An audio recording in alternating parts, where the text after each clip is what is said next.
여러분, 붉은 지구라는 다큐 영상이 한때 이슈가 된 적이 있습니다. 붉은 지구. 이 다큐는 이 지구 온난화에 따른 환경 변화를 주제로 다루고 있습니다. 사실 많은 환경 다큐가 존재하죠. 그런데 이 영상이 왜 당시에 유독 이슈가 되었을까요? 바로 이 인터뷰 내용 때문입니다. 한번 보실까요? 제가 한번 읽어드리겠습니다. 전 국립기상과학원장이신 조천호 교수께서 말씀하신 인터뷰 내용인데요. 기온이 올라가면 동토지대는 녹을 것이고 동토지대가 녹으면 다시 지구의 온도가 올라가는 과정이 무한 반복될 것이다. 라고 이렇듯 동토에서 메탄이 분출되면 지구는 걷잡을 수 없이 뜨거워질 것이고 기후는 돌이킬 수 없는 회복 불능의 상태, 이른바 티핑 포인트에 이르게 된다. 그때부터는 인간이 온실가스 배출을 0으로 줄여도 지구 생태계는 계속해서 뜨거워진다. 이것은 어떤 의미일까? 지구 환경이 돌이킬 수 없는 지점으로 다가간다는 사실이다. 우리는 지금 기후 변화의 엔드게임, 즉 최종 단계의 시험으로 향하고 있다. 여러분은 이 메시지가 어떻게 들리십니까? 기후가 돌이킬 수 없는 회복 불능의 상태로 넘어간다는 이 이야기에 우려스러운 마음이 들지 않습니까? 특별히 환경과 관련된 이 이야기가 우리의 삶, 우리의 다음 세대에 직접적으로 연관되어 있는 일이다 보니까 더더욱 염려스러운 마음이 듭니다.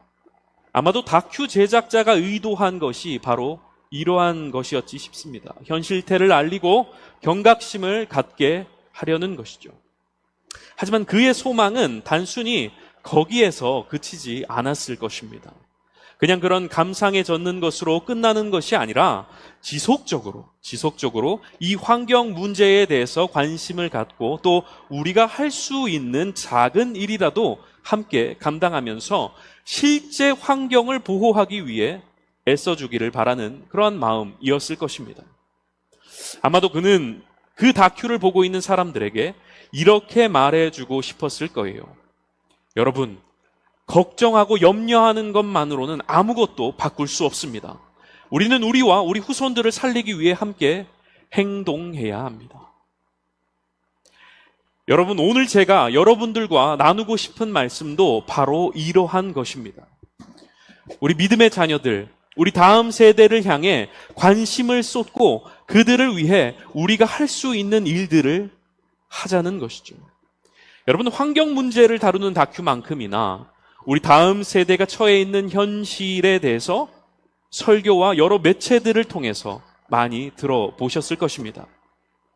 아마 여러분들은 그 현실을 바라보면서 교회의 미래를 걱정하고 우리 다음 세대를 걱정하는 마음이 들었을 것입니다. 그런데 여러분, 저도 오늘 여러분들에게 동일하게 이것을 말씀드리고 싶습니다. 그저 걱정하고 염려하는 것만으로는 아무것도 달라지지 않는다는 거예요. 이 가운데 자녀들이 이미 출가했거나 혼자이신 분들도 있으실 것입니다. 그러나 여러분, 이 말씀은 자녀를 둔 부모님들만 귀를 기울여야 하는 말씀이 아니에요.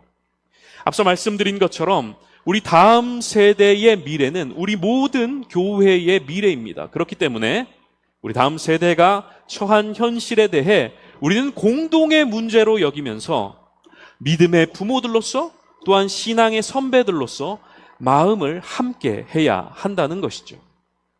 그런 마음으로 여러분, 오늘 말씀을 함께 나누기를 소망합니다. 우선 우리 다음 세대가 처한 현실을 다시 들여다보기를 원하는데요. 여러분, 2022년 목회 데이터 연구소에서 조사한 내용에 따르면 대한예수교 장로회 통합의 경우 교회 학교 학생의 수가 2020년 17만여 명에서 1년 만에 2021년 15만여 명으로 30%나 줄어든 것으로 조사가 되었습니다. 또 서울 도심의 한 노회에서 실시한 조사에 따르면 노회 소속 교회 중에 주일 학교를 운영하는 곳이 57%에 불과하다는 결과가 나왔습니다. 57%. 절반입니다. 청년들의 상황은 어떤가 한번 또 보십시오. 학원 복음화 협의회에서 1200명을 대상으로 실시한 조사에 따르면 2012년부터 17년까지 5년 사이에 개신교 이탈률이 2배가량 증가했다고 말하고 있습니다. 여러분, 그런데 더 충격적인 사실이 무엇인지 아십니까? 한국갤럽에서 실시한 통계 자료에 따르면 2017년부터 2022년까지 또다시 20대 개신교인이 5년 사이에 절반으로 줄어들었다고 합니다. 그러니까 여러분, 10년 사이에 청년 기독교인의 인구가 반의 반토막이 났다는 거예요. 여러분, 이 데이터들이 하나같이 이야기하고 있는 것이 무엇일까요? 바로 다음 세대가 사라지고 있다는 거예요. 다음 세대가 사라지고 있다는 것입니다. 저출산으로 전체적인 인구수가 줄었다는 것을 감안해도 여러분, 교회 안에 다음 세대 숫자는 현저하게 줄어들고 있다는 것을 알 수 있습니다. 여러분, 그렇다면 교회는 왜 이런 상황을 직면하게 됐을까요? 가장 큰 이유는 바로 우리 자녀들의 신앙 교육의 기초가 무너졌기 때문입니다.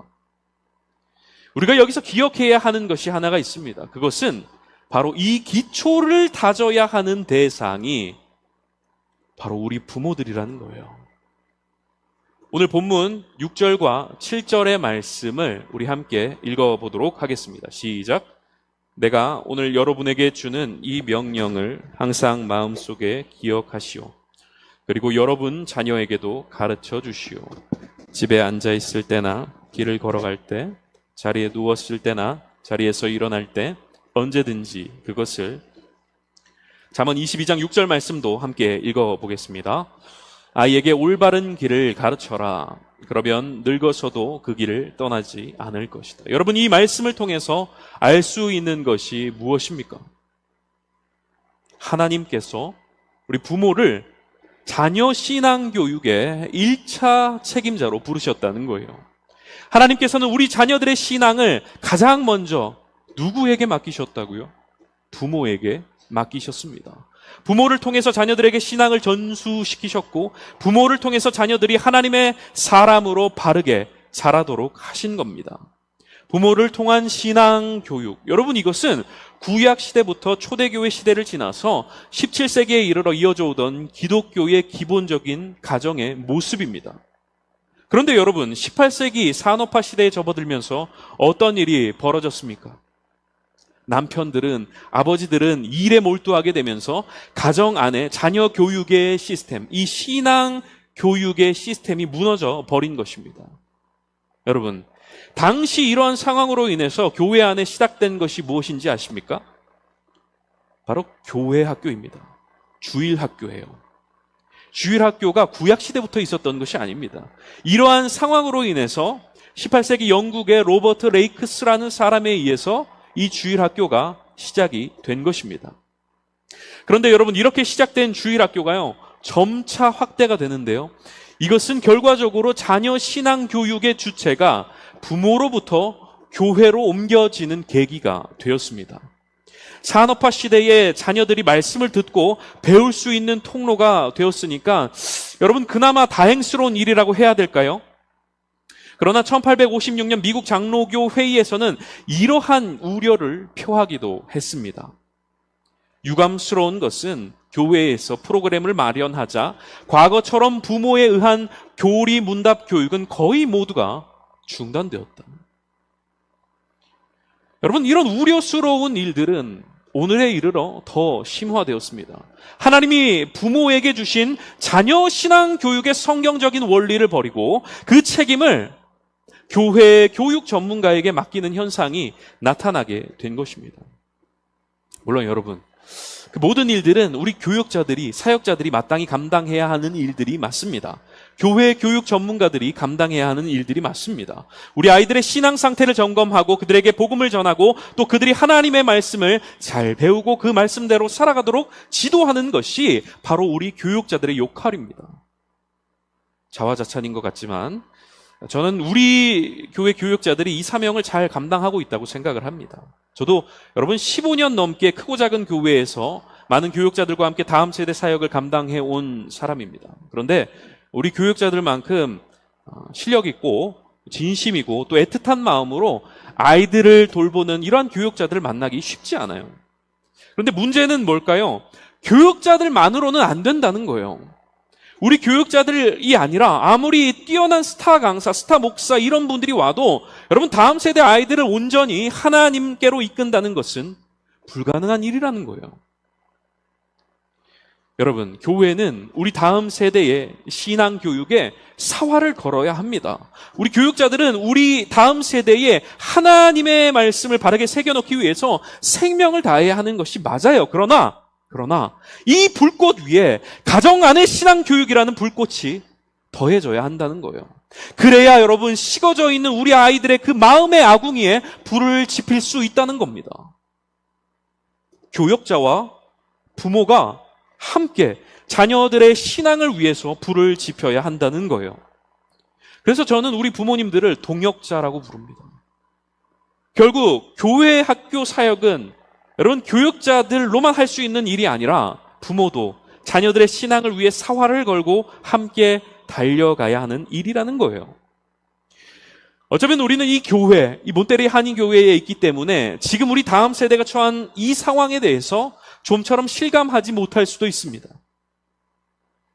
여러분, 우리 교회는 유치부와 아동부 친구들이 90명 정도, 청소년부와 청년부가 50명 정도 모이는 교회입니다. 작년 성도가 300명인 것을 생각하면 여러분, 성인 대비 그 비율이 상당히 높은 편이에요. 그러나 여러분, 사람이 덩치가 크다고 해서 다 건강한 것이 아니듯이 숫자가 많다고 해서 그 상태를 긍정적으로 볼 수는 없는 것이죠. 중요한 것은 겉으로 보이는 숫자가 아니라 진실하게 하나님을 믿는 아이들이 얼마나 되느냐는 거예요. 진실하게 예수의 생명에 접속되어 살아가는 아이들이 얼마나 되느냐는 거예요. 여러분, 이들이 진정으로 예수의 생명에 접속되어 있지 않다면 여러분, 이 숫자들은 모두 허상에 지나지 않는 것입니다. 2017년 미국 라이프웨이 연구소에서 내놓은 통계 자료에 따르면 여러분 10대 때 적어도 1년 동안 정기적으로 교회를 다녔던 청년 3분의 2에 해당하는 66%의 친구들이 18세에서 22세 사이에 교회를 떠난다고 나타냈습니다. 교회에 멀쩡히 잘 다니던 친구들이 부모님의 품을 떠남과 동시에 교회도 떠나게 되었다는 거예요. 여러분, 무슨 말입니까? 지금 아이들이 교회 잘 다니고 있다고 해서 안심할 수 있는 게 아니라는 거예요. 가정 안에 신앙 교육이 되살아나지 않는다면 죄송하지만 여러분, 우리 아이들도 이 통계에서 예외일 수 없다는 것입니다. 여러분, 이 현실 앞에서 우리는 그동안 어떻게 행동하고 있었는지 돌아보기를 원합니다. 혹 우리가 우리의 역할을 제대로 감당하지 못하고 있었다면 우리는 이 상황을 들여다보면서 안타까움과 탄식으로 하나님 앞에 나아가야 합니다. 여러분, 자녀 신앙 교육에 실패한 이들의 삶이 어떻게 되었습니까? 또 그 자녀들이 어떻게 되었습니까? 사무엘상 2장에 등장하는 엘리 제사장의 가문을 여러분 잘 아실 겁니다. 엘리는 당대 이스라엘의 최고 종교 지도자였습니다. 그러나 엘리의 아들들은 여호와를 알지 못할 뿐만 아니라 하나님의 제사, 여호와의 제사를 멸시하고 성전에서 여인들과 동침하는 등 너무나 추악한 삶을 살아갔다고 기록되어 있습니다. 성경은 이들의 마지막에 대해서 상세하게 묘사하고 있습니다. 뭐라고요? 엘리의 두 아들은 전쟁터에서 비참하게 죽게 되고 이 소식을 전해 들은 엘리 제사장은 충격으로 의자에서 넘어져 목이 부러져 죽게 됩니다. 왜 이들은 이런 비참한 최후를 맞게 되었을 것일까요? 사무엘상 3장 13절의 말씀입니다. 엘리는 자기 아들들이 나쁘다는 것을 알았다. 또 자기의 아들들이 나를 배반한 것도 알았다. 그러나 엘리는 그들을 말리지 않았다. 그래서 나는 엘리의 가족을 영원토록 벌주겠다고 말했다. 여러분, 무슨 말입니까? 아들들이 잘못을 해도 그냥 내버려 뒀다는 거예요. 부모로서 자녀를 하나님의 말씀으로 교육하고 교훈하고 책망하고 그들의 길을 바르게 교정해 주었어야 하는 책임이 있음에도 불구하고 그렇게 하지 않았다는 거예요. 한마디로 여러분, 이들이 이러한 비참한 최후를 맞게 된 것은 엘리 제사장의 가정 안에 신앙 교육이 무너졌기 때문이라는 것입니다. 사무엘 하에 등장하는 다윗의 모습은 어떻습니까? 다윗이요. 그는 골리앗을 쓰러뜨린 믿음의 사람이었고 하나님의 마음에 합한 사람이었습니다. 그러나 다윗 역시 어땠습니까? 하나님의 말씀으로 자녀들을 온전히 가르치지 못했습니다. 그 결과 여러분 어떤 일이 벌어졌습니까? 다윗의 장남 암논이 여동생 다말을 겁탈하는 사건이 벌어지게 됐고 또 이복 형제 압살롬이 이 일로 인해서 형제 암논을 죽이게 됩니다. 그것으로 끝난 게 아니죠. 압살롬은 아버지 다윗 왕을 대항해서 반란을 일으킵니다. 여러분 결국 여기서도 압살롬이 비참하게 죽임을 당하는 것으로 사건은 일단락되지만 이 일로 인해서 다윗은 많은 것을 잃어버리게 됩니다. 여러분 지금 무슨 말을 하고 있는 걸까요? 가정 안에 자녀들을 향한 이 신앙 교육이 무너지면 안 된다는 거예요. 그래서 여러분 우리는 결연한 마음으로 이것을 굳게 지켜가야 한다는 것입니다. 그런데 여러분 자녀들을 향한 여러분들의 마음이 어떻습니까? 다 죽어도 더 줄 것이 없는지 돌아보는 것이 부모의 마음이죠. 자식들이 잘 되길 바라고 성공하길 바라고 행복한 삶을 살기를 바라는 것이 우리 모든 부모들의 마음입니다. 그래서 가능하면은 여러분 여기 해외에 나와서도 가능하면 좋은 교육을 받게 하려고 하고 싶고 좋은 것을 많이 경험하게 하려고 하고 싶고 또 좋은 것을 많이 누릴 수 있도록 그렇게 서포트 해주고 싶은 마음이에요. 그러나 여러분 좋은 것 다 주고 싶은 그 마음 중에 하나님을 아는 지식, 진실한 믿음, 그리스도인의 삶에 대한 이 신앙 교육이 빠져 있다면 여러분 우리의 사랑은 반쪽짜리 사랑에 불과할 것입니다. 왜 그럴까요, 여러분? 시편 127편 1절의 말씀을 함께 읽어보도록 하겠습니다. 시작. 여호와께서 세우는 자의 수고가 헛되며 여호와께서 성을 지키지 아니하시면 파수꾼의 깨어있음이 헛되도다. 여러분 우리의 삶, 우리 자녀들의 삶을 단단하게 세우시는 분이 바로 우리 하나님이시기 때문이에요. 우리의 하나님께서 우리의 삶, 우리의 자녀들의 삶을 든든하게 지키시는 분이시라는 거예요. 여러분 인생을 더 살아보셔서 아시지 않습니까? 아무리 내가 애쓰고 힘쓰고 아등바등해도 모래 위의 누각처럼 한순간에 무너짐을 경험하는 것이 우리네 인생이지 않았습니까? 아무리 지키고 보호하고 막아도 피할 수 없는 고난과 역경을 마주하는 것이 우리네 인생이지 않았습니까? 돈과 권력과 지위와 명예가 우리를 그리고 우리의 자녀들을 완벽하게 지킬 수 없다는 거예요. 그러나 여러분 만왕의 왕 되신 하나님께서 우리와 함께 하시면 우리가 그 날개 그늘 아래서 참된 평안과 안식을 누릴 수 있을 줄로 믿습니다. 형통과 복을 경험하게 될 줄로 믿습니다. 여러분, 그러니 우리가 우리 자녀들에게 다른 것들보다 가장 먼저 주어야 할 것이 무엇이겠습니까? 예수를 믿는 믿음, 주를 믿는 믿음, 이 믿음의 선물을 가장 먼저 그들에게 전해 주어야 한다는 거예요. 그렇다면 여러분, 우리는 어떻게 해야 할까요? 어떻게 하면 우리 자녀들을 그 예수의 생명에 접속시킬 수 있을까요? 어떻게 하면 우리 자녀들이 하나님의 자녀들로 생명력 있는 삶을 살아가게 할 수 있을까요? 그 첫 번째는 부모가 먼저 신앙의 본을 보여야 한다는 것입니다. 부모가 먼저 신앙의 본을 보여야 한다는 거예요. 오늘 본문 말씀 5절의 말씀을 우리 같이 한번 읽어보도록 하겠습니다. 시작. 힘을 다하여 아멘. 여러분이 하나님을 사랑하지 않는데 어떻게 자녀들에게 하나님을 사랑하라고 말할 수 있겠습니까? 여러분이 예수의 생명에 접속되어 있지 않는데 어떻게 자녀들을 예수의 생명에 접속시킬 수 있겠습니까? 여러분이 먼저 하나님을 사랑해야 한다는 거예요. 여러분이 먼저 하나님을 경외해야 한다는 겁니다. 마찬가지로 여러분이 먼저 하나님의 말씀을 목숨과 같이 지킬 수 있어야 합니다. 오늘 본문 3절의 말씀을 함께 읽어보겠습니다. 시작. 이스라엘 백성들이여 이 율법을 잘 듣고 부지런히 지키시오. 그러면 모든 일이 잘 될 것이오. 여러분은 젖과 꿀이 흐르는 비옥한 땅, 곧 여러분 조상의 하나님 여호와께서 약속하신 땅에서 큰 나라가 될 것이오. 여러분 이렇게 하나님을 사랑하고 하나님을 경외하며 하나님의 말씀에 순종하며 살아갈 때 하나님께서 그 삶 속에 어떻게 일하시는지 어떻게 인생을 이끌어 가시는지를 자녀들에게 본으로 보여줄 수 있어야 한다는 것입니다. 여러분, 아이들은 보면서 배워요. 보면서 배워요. 부모가 찬양을 해야 아이들도 찬양을 하는 거예요. 부모가 기도를 해야 아이들도 기도를 하는 거예요. 부모가 말씀을 봐야 아이들도 말씀을 보는 겁니다.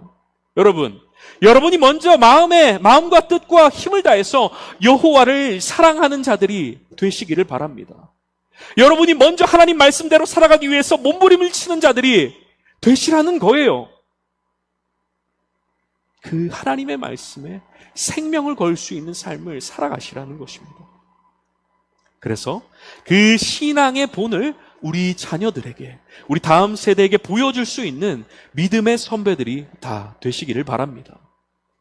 여러분, 어떻게 하면 우리 자녀들을 예수님의 생명에 접속시킬 수 있을까요? 두 번째로 우리는 하나님의 말씀을 우리 자녀들에게, 다음 세대에 분명하게 가르쳐야 합니다. 로마서 10장 17절 말씀에 뭐라고 말씀하고 있습니까? 그러므로 믿음은 들음에서 나며 들음은 그리스도의 말씀으로 말미암았느니라. 여러분, 사도 바울은 이 믿음이라고 하는 것이 그리스도의 말씀을 들음으로 난다고 분명하게 선언하고 있습니다. 아이들에게 하나님을 향한 진실한 믿음을 심겨주려면 여러분, 반드시 하나님의 말씀이 필요하다는 거예요. 반드시 하나님의 말씀을 가르쳐야 한다는 것입니다. 목사님, 저는 목사도 아니고 전도사도 아닌데 어떻게 말씀을 가르칠 수 있습니까? 그렇게 시작부터 여러분 겁먹고 부담스러워할 필요가 없어요. 물론 여러분, 우리가 아이들에게 말씀을 더 잘 가르치기 위해서 성경을 배우고 연구할 필요가 있습니다. 많이 배우고 많이 익혀서 여러분들이 하나님의 말씀을 아이들에게, 자녀들에게 다음 세대에 더 깊고 더 넓게 가르쳐 줄 수 있다면 정말 좋겠어요. 그러나 여러분, 꼭 그렇게 하지 않으셔도 됩니다. 여기서 여러분, 말씀을 가르치라는 것은, 제가 오늘 여러분 아이들에게, 자녀들에게 다음 세대에 말씀을 가르치라고 하는 것은 설교자들이 하듯이 주회를 하고 강해를 해서 성경 지식을 동원하고 원문의 뜻을 풀어서 막 아이들에게 설명해 주라, 이 얘기를 하는 것이 아닙니다, 여러분. 그죠? 여러분이 믿는 하나님, 여러분이 알고 있는 하나님, 여러분이 경험한 하나님을 성경 말씀과 함께 아이들에게 들려주라는 거예요. 그마저도 어렵다면 아이들과 함께 여러분 말씀을 읽으세요. 말씀을 읽으세요. 그저 아이들이 이 하나님의 말씀에 노출되는 것만으로도 여러분, 우리 아이들의 영혼이 맑아집니다. 여러분, 우리 청소년부에서 매주일 예배 때마다 빠지지 않고 하는 것이 있습니다. 바로 말씀 암송이에요. 믿어지지 않겠지만 여러분, 매주일 여러분 이 말씀을 내가 암송하겠다 하면서 아이들이 손을 들고 이 말씀 암송에 참여합니다. 물론 여러분, 대부분의 친구들이 주중에 말씀을 암송하는 것은 아니고 예배 시간에 현장에서 단기 암기력을 막 총동원해가지고 벼락치기로 암송을 합니다. 또 틀리면은 제가 기회를 주고 기다려주고 힌트도 주고 그래가지고 사실 암송이라 하기에는 뭔가 애매한 부분이 좀 있지만, 그럼에도 불구하고 저는 여러분 이 시간이 참 의미 있고 또 값진 시간이라고 생각합니다. 왜냐하면 그 시간이 하나님의 말씀에 반복해서 노출되는 시간이기 때문에 그렇습니다. 여러분, 오늘 본문 말씀 7절에서 9절까지 말씀을 제가 읽어드리겠습니다. 그리고 여러분 자녀에게도 가르쳐 주시오. 집에 앉아 있을 때나 길을 걸어갈 때나 자리에 누웠을 때나 자리에서 일어날 때 언제든지 그것을 가르쳐 주시오. 그것을 써서 손에 메고 이마에 붙여 항상 기억하고 생각해야 합니다. 여러분의 집 문설주와 대문에도 써서 붙이시오. 이게 무슨 말씀일까요? 자녀들을 끊임없이 하나님의 말씀에 노출시키라는 거예요. 맑은 공기가 들어오면 여러분 나쁜 공기가 자연스럽게 빠져나가는 것처럼 말씀으로 아이들의 삶을 채워주면 여러분 우리 아이들이 살아난다는 거예요. 그런데 여러분, 이 말씀 교육을 누가 하라는 겁니까 지금? 누가 하라는 거예요? 부모가 하라는 겁니다. 에베소서 6장 4절의 말씀을 함께 읽어보도록 하겠습니다. 시작. 아버지는 자녀들의 마음을 상하게 하거나 화를 돋우지 말고 주님의 훈계와 가르침으로 잘 키우십시오. 아이들에게 생명의 말씀을 가르치고 지켜야 할 말씀들을 가르치라는 거예요. 잘못한 일들이 있으면 하나님의 말씀을 근거로 훈계를 하기도 하고 그 삐뚤어진 마음을 교정해 주기도 해야 된다는 것입니다. 누가요? 부모가요. 결국 부모가 자녀들을 주님의 훈계와 가르침으로 잘 양육해야 한다는 것입니다. 그래야 우리 자녀들을, 우리 다음 세대를 살릴 수 있다는 거예요. 여러분 앞에 화면을 보시죠. 4분, 2시간, 3시간. 여러분 이 시간이 뜻하는 것이 무엇인지 아십니까? 심정지가 왔을 때 그 사람을 살릴 수 있는 시간이 바로 4분입니다. 심근경색이 2시간, 뇌졸중은 3시간입니다. 그 시간 안에 적절한 의료적 도움을 받아야만 합니다. 이 시간을 놓치면 생명이 위태로워질 수 있습니다. 4분, 2시간, 3시간, 환자의 생사를 결정지을 수 있는 절대적인 이 시간을 여러분 바로 골든타임이라고 부릅니다. 우리 교회와 다음 세대도 여러분 어쩌면 이 골든타임을 지나고 있을지도 모릅니다. 맥박이 희미해지는 것처럼 교회 학교는 점점 사라져가고 청년들은 교회를 떠나가고 있습니다. 이대로 내버려 두면 여러분 그 맥이 끊어질지도 몰라요. 여러분 우리는 이 현실을 통회하는 심정으로 바라보면서 다시 이들에게 예수 생명을 전해주기 위해서 몸부림을 쳐야만 합니다. 이것을 위해 우리가, 부모가, 어른들이 먼저 자신의 신앙을 회복해야 합니다. 마음과 뜻과 정성을 다해 하나님을 사랑하고 그분의 말씀에 납작 엎드려진 채 살아가는 그 진실한 신앙을 우리들이 먼저 회복해야 한다는 것입니다. 여러분, 하나님 믿는 사람이 어떤 삶을 살아가야 하는지를 보여줄 수 있기를 바랍니다. 우리 자녀들에게 하나님의 능력이 어떻게 우리 삶 가운데 역사하는지 그 놀라운 현장을 보여줄 수 있기를 바랍니다. 그리고 하나님의 말씀을 우리 자녀들에게 다음 세대에 바르게 가르쳐 줄 수 있기를 바랍니다. 여러분, 교회에 아이들을 위탁한 것으로 우리 할 역할을 다했다고 착각하지 마시기를 바랍니다. 하나님께서는 부모에게 1차적으로 신앙교육의 책임을 맡기셨습니다. 잘 알지 못해도, 잘 하지 못해도 여러분 마음을 다해서 우리 아이들에게 전해주어야 할 가장 중요한 것을 전해줄 수 있기를 바랍니다. 여러분 아이들의 영혼의 상태가 어떠한지 다시 한번 들여다보라는 거예요. 여러분 우리 아이들의 맥박이 희미해져 가고 있는데 못한다고, 난 모른다고 그러면서 심폐소생 안 할 부모가 있습니까? 여러분 무슨 거창한 일을 하라는 것 아니에요. 일주일에 몇 번 가정 예배 드리라? 여러분 그럴 수 있다면 참 좋겠지만 그렇게 하지 않더라도 뭐예요 여러분? 아이들의 영적인 상태에 좀 더 귀를 기울여 주라는 거예요. 아이들이 어떻게 신앙생활하고 있는지 좀 더 마음을 써서 들여다보라는 거예요 여러분. 무엇보다 여러분, 우리는 지금 이 순간이 우리 다음 세대와 교회를 살릴 골든타임이라고 하는 사실을 기억해야 합니다. 그렇기 때문에 교회는 우리 다음 세대를 살리기 위해서 모든 역량을 총동원하고 모든 관심을 쏟아부어야 하는 거예요. 만약 교회가 다음 세대에 관심이 없다면, 만약 목회자가 다음 세대에 관심이 없다면 여러분 모든 교회는, 그 교회는 얼마 가지 못해서 숨이 끊어지고 말 것입니다. 특별히 여러분 우리 교육부서에 여전히 돕는 손길이 많이 필요합니다. 여러분 한 걸음 내딛고 나와서 우리 아이들의 영적인 아비 어미가 되어주시기를 바랍니다. 그들을 내 자녀로 품고 하나님의 말씀을 가르쳐줄 수 있기를 바라요. 그들을 내 자녀로 품고 예수의 생명을 전해줄 수 있기를 바랍니다. 여러분 이것저것 재고 계산하지 마세요. 여러분 하나님이 우리를 부르시는 그날에 그 앞에 가서 뭐라고 대답하시겠습니까? 야, 너 그때 거기서 뭐하고 있었냐? 너 그때 몬테레에서 너 뭐하고 있었냐? 하나님이 이렇게 물어보실 때 여러분 뭐라고 답하시겠습니까? 여러분 우리에게 주신 3년, 4년의 시간은 우리의 인생의 예외의 시간이 아니라 더욱 특별히 섬기라고 주신 사명의 시간입니다. 아이들을 가르칠 수 없다면 여러분 그들을 만날 때마다 격려해주고 축복해주세요. 아이들을 만날 기회가 많지 않다면 그들을 위해서 기도해주세요. 십자가 길을 걸어가시던 예수님께서 뭐라고 말씀하셨습니까?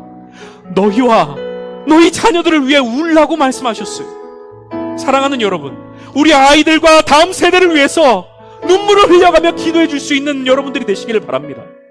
여러분, 지금이 바로 골든타임이에요. 함께 나가서 우리 다음 세대에 예수의 생명을 전해줄 수 있기를 바랍니다. 여러분, 그렇게 모두가 함께 우리 다음 세대를 살리기 위해서 사활을 걸 때 우리 자녀들이 살아나고 우리 교회가 예수의 생명으로 약동하게 될 줄로 믿습니다. 우리가 오늘 이렇게 눈물로 하나의 씨앗을 심을 때 푸른 의의 나무가 가득한 그 세상을 함께 보게 될 줄로 믿습니다. 이 시간 함께 오늘 말씀을 마음 가운데 새기면서 찬양하도록 하시겠습니다.